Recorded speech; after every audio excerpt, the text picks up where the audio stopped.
La lectura es desde Génesis 49, 28. Todos estos fueron las 12 tribus de Israel, y esto fue lo que su padre les dijo al bendecirlos. A cada uno por su bendición los bendijo. Les mandó luego y les dijo: yo voy a ser reunido con mi pueblo. Sepultadme con mis padres en la cueva que está en el campo de Efrón el Eteo, en la cueva que está en el campo de Macpela, al oriente de Mamre, en la tierra de Canaán, la cual compró Abraham con el mismo campo de Efrón el Eteo, para heredad de sepultura. Ahí sepultaron a Abraham y a Sara su mujer, ahí sepultaron a Isaac y a Rebeca su mujer, ahí también sepulté yo a Lea. La compra del campo y de la cueva que está en él fue de los hijos de Het. Y cuando acabó Jacob de dar mandamientos a sus hijos, encogió sus pies en la cama y expiró, y fue reunido con sus padres. Entonces se echó José sobre el rostro de su padre y lloró sobre él, y lo besó. Y mandó José a sus siervos, los médicos, que embalsamasen a su padre, y los médicos embalsamaron a Israel. Y le cumplieron 40 días, porque así cumplían los días de los embalsamados, y lo lloraron los egipcios 70 días. Y pasados los días de su luto, habló José a los de la casa de Faraón, diciendo: si he hallado ahora gracia en vuestros ojos, os ruego que habléis en oídos de Faraón, diciendo: mi padre me hizo jurar, diciendo: he aquí que voy a morir. En el sepulcro que cavé para mí en la tierra de Canaán, ahí me sepultarás. Ruego pues que vaya yo ahora y sepulte a mi padre y volveré. Y Faraón dijo: ve y sepulta a tu padre, como él te hizo jurar. Entonces José subió para sepultar a su padre, y subieron con él todos los siervos de Faraón, los ancianos de su casa y todos los ancianos de la tierra de Egipto. Y toda la casa de José y sus hermanos y la casa de su padre. Solamente dejaron en la tierra de Gosén sus niños y a sus ovejas y sus vacas. Subieron también con él carros y gente de a caballo, y se hizo un escuadrón muy grande. Y llegaron hasta la era de Atad, que está al otro lado del Jordán, y enderecharon ahí con grande y muy triste lamentación, y José hizo a su padre duelo por 7 días. Y viendo los moradores de la tierra, los cananeos, el llanto de la era de Atad, dijeron: llanto grande es este de los egipcios. Por eso fue llamado su nombre Abel Misraim, que está al otro lado del Jordán. Hicieron pues sus hijos con él según les había mandado, pues lo llevaron sus hijos a la tierra de Canaán y lo sepultaron en la cueva del campo de Macpela, la que había comprado Abraham con el mismo campo, para heredad de sepultura de Efrón el Eteo, al oriente de Mamre. Y volvió José a Egipto, él y sus hermanos y todos los que subieron con él a sepultar a su padre, después que lo hubo sepultado. Señor, muchas gracias damos por este día, gracias por la oportunidad que tenemos de estar aquí. Te pedimos, Señor, por el sermón que vamos a escuchar, que tú has preparado, Señor, a través de Emilio y que Emilio ha estado estudiando. Te pedimos, Señor, que tengamos un corazón perceptivo, Señor, abierto a escuchar lo que tú quieres decirnos a cada uno. Que sea de bendición, Señor, que cuando salgamos de aquí podemos llevarlo con nosotros. Bendícenos, Padre. Bendice todo el tiempo que estamos acá, que podamos estar, Señor, con los ojos puestos en ti y en nada más, Padre. Gracias por todo, en nombre de Jesús. Amén, amén.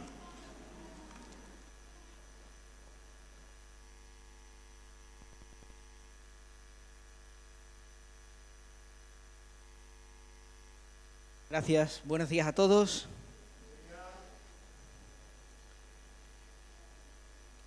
Un placer poder estar con vosotros esta mañana antes de mudarnos y poder compartir la palabra, que espero sea de bendición, que sea el Señor el que nos hable a través de su palabra hoy. Bueno, el pasaje nos recuerda algo que nos dice la Escritura más adelante.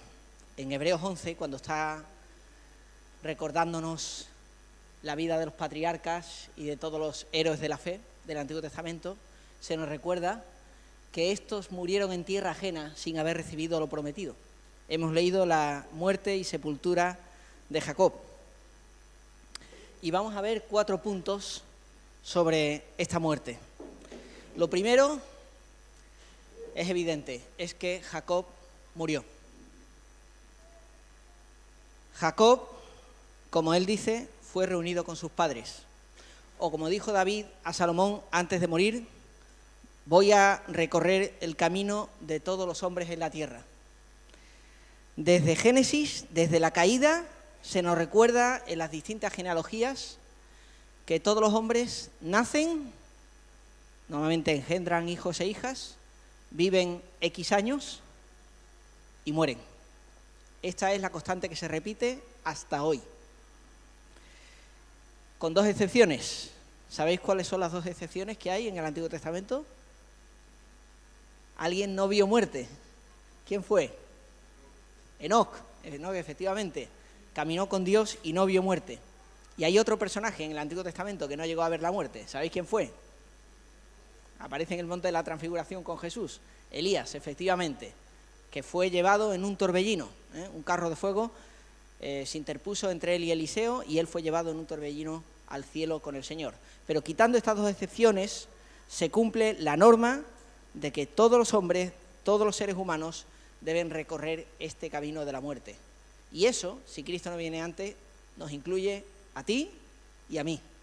Así que este es el primer recordatorio que nos da este pasaje. Jacob, como todos los antecesores, antes de él murió. Tuvo que enfrentarse a la realidad de la muerte. Si vamos al libro de Deuteronomio, los israelitas tenían que decir, al ofrecer al Señor sacrificios, esto. Deuteronomio capítulo 26, versículos del 5 al 9. Básicamente me interesa el 5, pero vamos a leer hasta el 9. Entonces hablarás y dirás delante de Jehová tu Dios: un arameo a punto de perecer fue mi padre, el cual descendió a Egipto y habitó allí con pocos hombres, y allí creció y llegó a ser una nación grande, fuerte y numerosa. Y los egipcios nos maltrataron y nos afligieron y pusieron sobre nosotros dura servidumbre.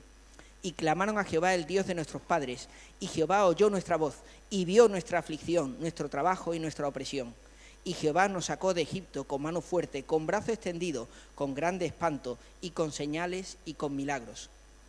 Y nos trajo a este lugar y nos dio esta tierra, tierra que fluye leche y miel.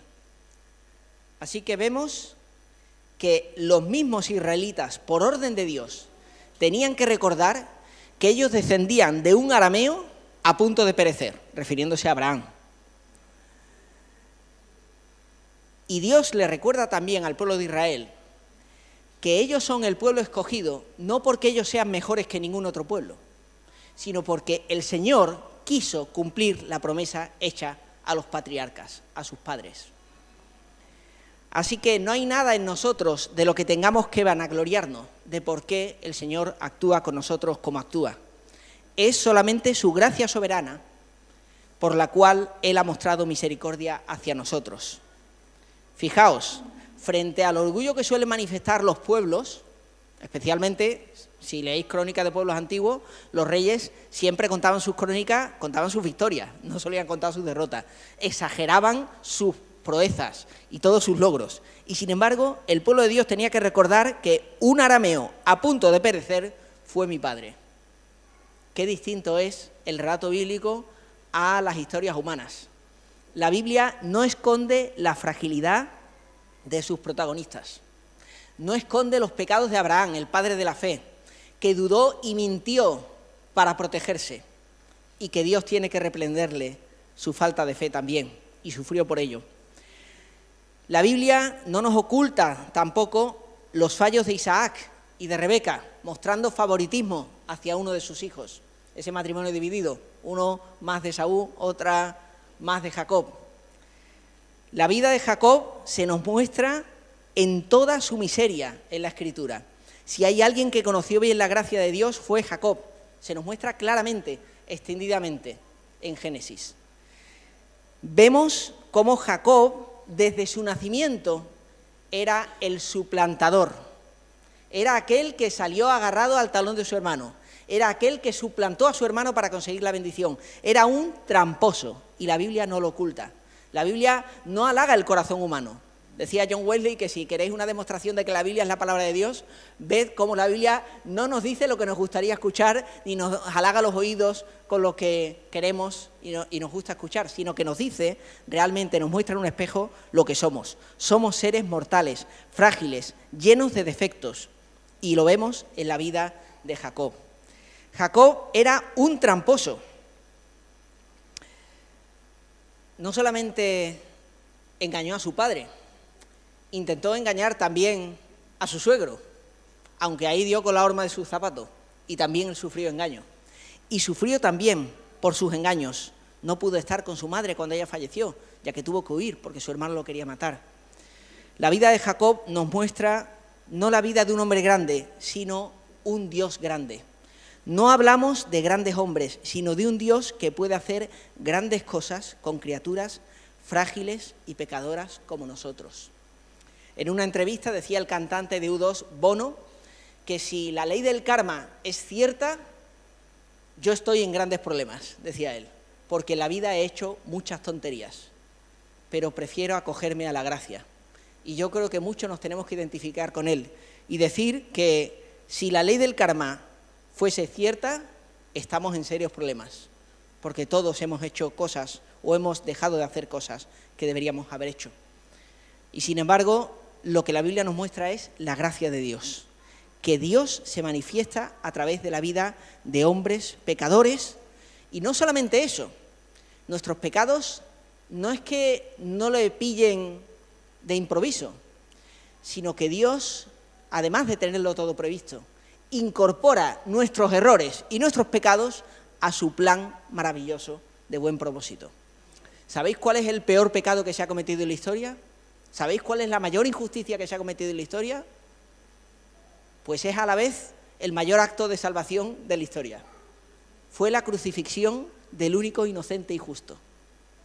Y Dios, que tiene todo en sus planes, usó eso para salvarnos de nuestros pecados. He ahí la paradoja. Dios es el auténtico protagonista de Génesis y de toda la Biblia. No se trata de Jacob, se trata del Dios de Jacob. Así se llama él mismo, el Dios de Jacob, el Dios de Israel, el Dios de Abraham, de Isaac y de Jacob. Ese es el protagonista. Y ese Dios actúa soberanamente. A Jacob amé, pero a Esaú aborrecí. El llamamiento soberano de Dios no depende de buenas obras que nosotros hayamos hecho, sino de su voluntad soberana que decide revelarse. ¿Por qué Jacob llegó a ser un hombre de Dios? ¿Hay méritos en él? Bueno, hay un sentido en el que podemos ver una sed de Dios. Esto es cierto. Pero también es cierto que esta sed la provoca precisamente el mismo hecho de que Dios se ha revelado a él. Nosotros le buscamos porque Él nos buscó primero. Y en medio de todas sus faltas, este tramposo que es Jacob fue alguien con sed de Dios, con una sed tremenda de Dios. Tanto que ansió la primogenitura, tanto que estuvo dispuesto a buscarla mucho más que su hermano, que la vendió por un plato de lentejas. Tanto es así que él levantó una piedra recordando que Dios se le había revelado en el camino. Tanto es así que al morir da instrucciones esperando que Dios cumpla su promesa. Así que, a pesar de todas sus faltas, a pesar de ser una persona tramposa, conflictiva, temerosa muchas veces también, y de tener una familia disfuncional, que diríamos hoy, a pesar de eso, era un hombre con sed de Dios, de las promesas de Dios, de la bendición de Dios, y se aferró a la palabra de Dios que se le reveló. Luchó por esa bendición, luchó con Dios y con los hombres, y fue bendecido. Y su nombre ya no fue Jacob, sino Israel. Pero como digo, el mérito no es de Jacob, el mérito es del Dios que se revela a Jacob. Segundo punto, Jacob murió bien.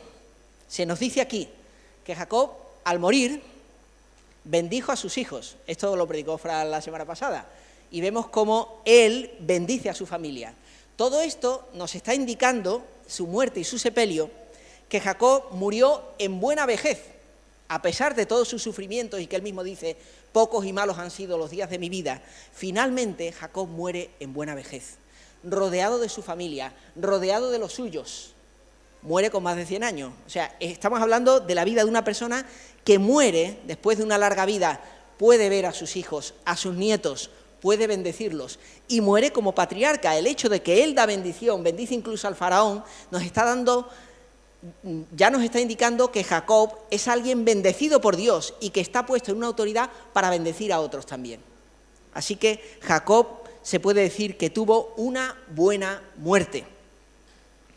No solamente una buena muerte, sino que también tuvo una buena sepultura, recibió honores de alto cargo en Egipto. Le lloraron solamente 2 días menos de lo que se llora a un faraón. Su cuerpo fue embalsamado. Todos los honores que vemos que rodean a Jacob es el reconocimiento de que se está dando a una persona que es de alto cargo, que es un patriarca, que es, diríamos hoy, casi un jefe de Estado. Así que se demuestra con esto que Dios guardó a Jacob hasta el final y que el Señor fue bueno con Jacob. Jacob tuvo una buena muerte. Dios ha sido fiel. Y esta lógica está en toda la Escritura.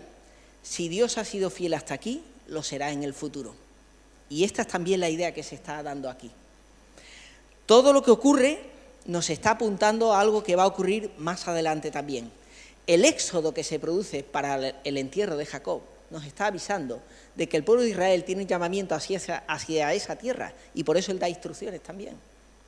Esa tierra que él había comprado con dinero. Bueno, Abraham había comprado esa tierra. Jacob también compró tierra en el terreno de Siquem y vemos que buena parte de lo que se menciona del entierro y de las tierras fueron compradas por precio. A veces pensamos que todo es fruto de conquistas y de guerras. No es así. En el libro de Génesis queda claro que Abraham negoció y compró ese terreno por derecho propio. Jacob también compró terreno allí. Hay más casos actualmente, ¿no? Los mismos israelitas, Tel Aviv es una ciudad comprada con dinero. Y así hay terrenos, ¿no? Estados Unidos compró Alaska, ¿no?, a los rusos en su época. También puso una cantidad. Y esto es lo que vemos aquí, un terreno comprado en la esperanza de que Dios les va a dar ese territorio. Y eso fue lo que tenían.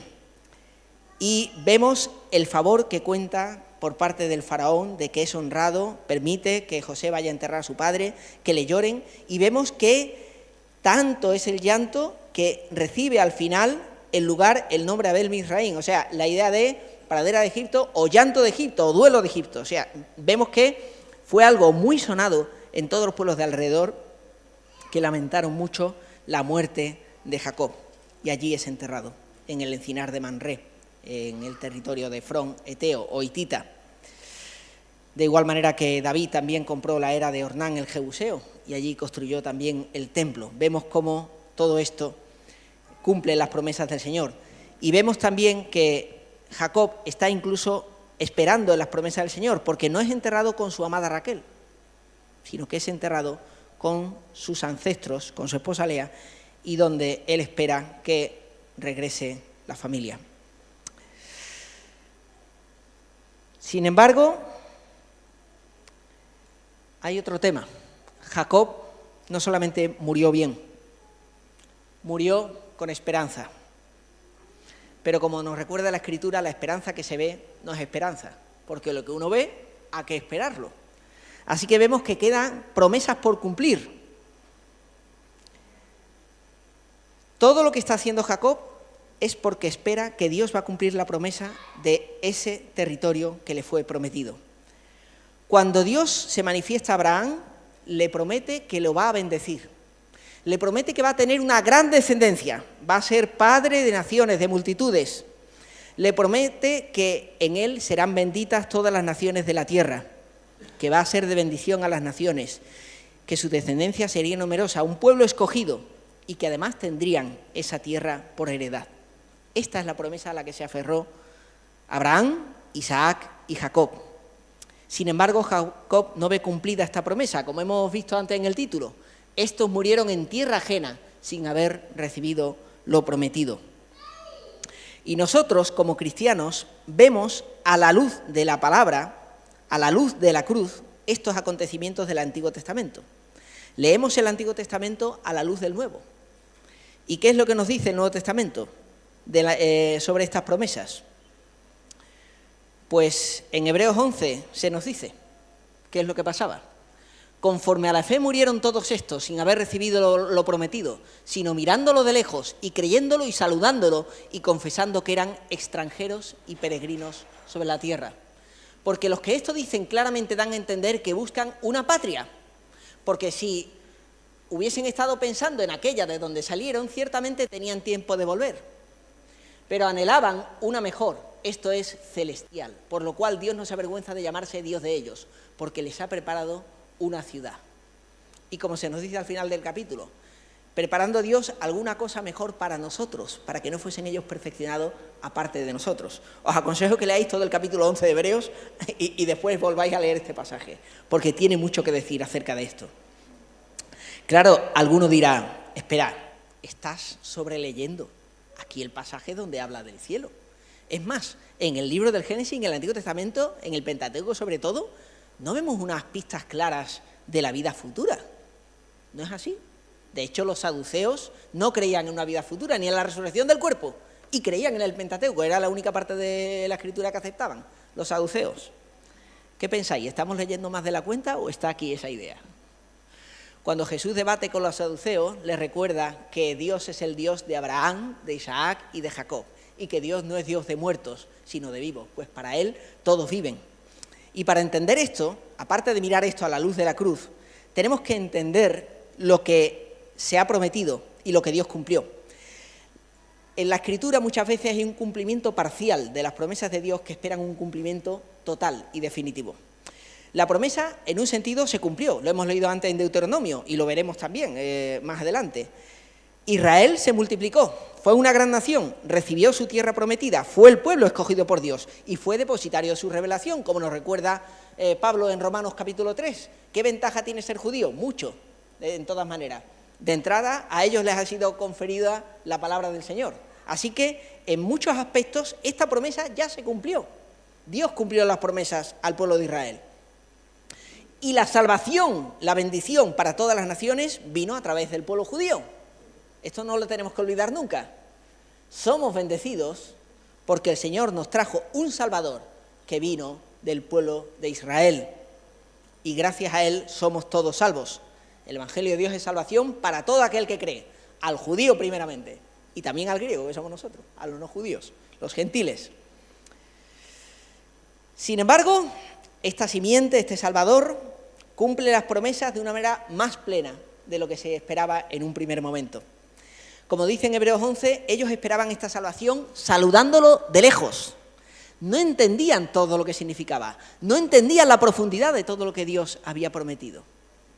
Si ustedes me preguntáis, ¿entendía Abraham, entendía Isaac o entendía Jacob cómo se iba a cumplir todo lo que Dios había dicho? Sí y no. Sí y no. Ellos no entendían todos los detalles de lo que Dios iba a hacer, pero tenían cierta idea. ¿Sabéis por qué? Porque confiaban en ese Dios que había hecho la promesa. Y es que, queridos hermanos y amigos, en última instancia la esperanza cristiana, permitidme que os diga, no es el cielo. La esperanza cristiana no es el cielo. Alguno dirá, ¿cómo qué? Si acabamos de leer que esperamos una ciudad que es la celestial. Cierto, cierto. Y también hay que recordar que el cristiano no espera que seamos espíritus flotantes. Esperamos resucitar con cuerpos físicos. Esta era la predicación en el libro de los Hechos. ¿Qué? ¿Se juzga cosa increíble entre vosotros que Dios resucita a los muertos? Esta es la predicación una y otra vez de los apóstoles cuando predicaban. Cristo ha resucitado. Esperamos algo futuro. Esperamos la resurrección de nuestros cuerpos para ya no morir en toda la eternidad. Esperamos un cielo y tierra nuevos, renovados por la mano del Señor. Esperamos un milagro del cual la resurrección de Jesús es un anticipo. Sin embargo, los antiguos tenían cierta idea y ya desde Génesis hay ideas de la resurrección, pero todavía no está manifestado claramente. Pero lo que sí está manifestado claramente es el Dios que ha prometido esa resurrección. Y nuestra esperanza en última instancia es ese Dios. Nuestra esperanza en nosotros es, nuestra esperanza es Cristo en nosotros. Esa es nuestra esperanza de gloria. Cristo en nosotros. Y donde esté Él, está el cielo. Dios no está en el cielo porque es el cielo. El cielo es el cielo porque Dios está en Él. No seamos como los fariseos que trastocaban el orden de las cosas. Dios no está en el cielo porque el cielo sea maravilloso. El cielo es maravilloso porque Dios está en él. Y donde esté Dios es el cielo. Si Dios hace una nueva tierra y un nuevo cielo, allí está la gloria, allí está el paraíso, porque allí está Dios. Y la esperanza que tenía Abraham, que tenía Isaac, que tenía Jacob, era estar con ese Dios y confiar en que Dios cumple sus promesas. Confiamos en un Dios que es bueno y que aun aquello que todavía no vemos cumplido, lo cumplirá. Esa es la esperanza de Jacob y esa es también nuestra esperanza. De lo cual todo esto no es más que un anticipo. Todo lo que vemos aquí, todo el sepelio y toda la bendición final que recibió Jacob no es más que un anticipo de lo que Dios va a cumplir. Y esto nos lleva a una última pregunta. ¿Cómo morirás tú? Porque, ¿sabéis? Todos nos tenemos que enfrentar a la muerte. Spoiler. Todos tenemos que morir, todos somos mortales. Si hay una certeza en la vida, es que todos moriremos. Bueno, si me permitís matizarlo, no todos. Ya hemos dicho de no guielia, pero si Cristo viene antes, nos libraremos. Algunos cristianos tienen esta esperanza nada más por librarse del tránsito de la muerte. Pero sea porque Cristo viene antes, o sea porque nosotros morimos, tenemos que encontrarnos con el Señor. Y lo que está claro es que aquí nos quedamos para siempre. Como dice la Escritura, en Hebreos 9:27, de la manera que está establecido para los hombres que mueran una sola vez, y después de esto el juicio, así también Cristo fue ofrecido una sola vez para llevar los pecados de muchos, y aparecerá por segunda vez, sin relación con el pecado, para salvar a los que le esperan. Quien se cree algo va a toparse con un muro tremendo. La muerte pone coto al orgullo humano. Nos creemos grandes, nos creemos fabulosos, maravillosos. A veces tenemos orgullo individual o a veces tenemos orgullo colectivo. Mira lo que hemos sido capaces de hacer, ¿verdad? El ser humano presume, si no de sus propios logros, de lo que hacemos colectivamente. Pero la muerte pone coto a todo esto y es una frontera que no podemos traspasar. Hasta aquí llega nuestro orgullo. Aquí se termina todo, el rico y el pobre se igualan. Aquí ya no sirve de nada todas nuestras pretensiones, todas nuestras caretas o la imagen que tengamos. La realidad es que todos tenemos que enfrentar la muerte y la pregunta es cómo la vamos a afrontar. Para los cristianos, una buena muerte no es necesariamente la muerte de Jacob. Como digo, nosotros leemos la Biblia desde este lado de la cruz a la luz de la cruz de Cristo. Por lo tanto, cuando leemos el Antiguo Testamento y creemos que todo es palabra de Dios, no significa que tenemos que aplicar hoy las cosas del Antiguo Testamento tal y como están en el Antiguo Testamento. La buena muerte para un cristiano ya no es morir rodeado de los suyos. Oye, que quien le toque, estupendo, ¿eh? Estupendo. Yo me alegro por él. Si podemos morir en buena vejez, rodeado de los nuestros y poder bendecir y ser de bendición, gloria a Dios. Si podemos, como iglesia, reunirnos libremente y predicar la palabra sin ser perseguidos, si además somos prosperados económicamente y podemos apoyar las misiones, si tenemos un tiempo de paz, de libertad, de prosperidad, gloria a Dios. Es la excepción y no la norma en la historia. Ni siquiera es la norma en el mundo que nos rodea hoy, que lo sepamos. Aprovechemos este tiempo que tenemos y es esta oportunidad que tenemos. Pero sabed que Juan el Bautista, lo último que vio fue un hombre entrando en la celda para cortarle la cabeza. Y no sabía ni por qué, fruto de un capricho humano. Y sin embargo, Jesús nos recuerda que no hay hombre mayor entre los nacidos de mujer que Juan el Bautista. Muchos de los apóstoles, la práctica totalidad, salvo Juan, murieron como mártires, dando su vida por el Evangelio. Esta es la buena muerte para un creyente ahora. No esperamos riquezas, no esperamos que Dios nos bendiga con vacas y ovejas que tengan mucha descendencia y tengamos buenos prados en los que pastar. Nosotros ya no leemos así el Antiguo Testamento. Vemos las cosas desde una perspectiva eterna. La buena muerte para nosotros, desde luego tampoco es la de los terroristas estos que esperan que sus hijos se inmolen. La buena muerte para nosotros sería como la de Livingstone, muriendo en la selva, llevando el Evangelio a otros, orando en su tienda de campaña, hablando con el Señor y para abrir los ojos y descubrir que ya está con Él. Eso es una buena muerte. La buena muerte puede ser que tengamos que ser torturados hasta el final y sufrir una muerte horrenda por causa de Cristo, como han sufrido muchos misioneros también, llevando el Evangelio a otros.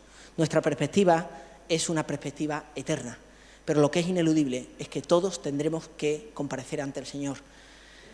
Y la pregunta que debemos hacernos es ¿cómo pensamos vivir y cómo pensamos morir nosotros? ¿Pondremos nuestra esperanza en el Dios de Jacob? ¿Pondremos nuestra esperanza en aquel cuya muerte sirvió para vencer la muerte? ¿Pondremos nuestra esperanza en aquel que resucitó y anhelaremos nosotros una mejor resurrección, quizás renunciando a los placeres en esta vida? Os invito a leer Hebreos 11 para leer nuevamente a la luz de eso este pasaje. Y oremos al Señor para que nuestra vida refleje lo que creemos en un Dios que cumple sus promesas, incluso si todavía tenemos que esperar que se cumpla la consumación total de ellas. Pues que el Señor os bendiga y doy paso para que recordemos ahora la cena del Señor que nos habla de esta muerte.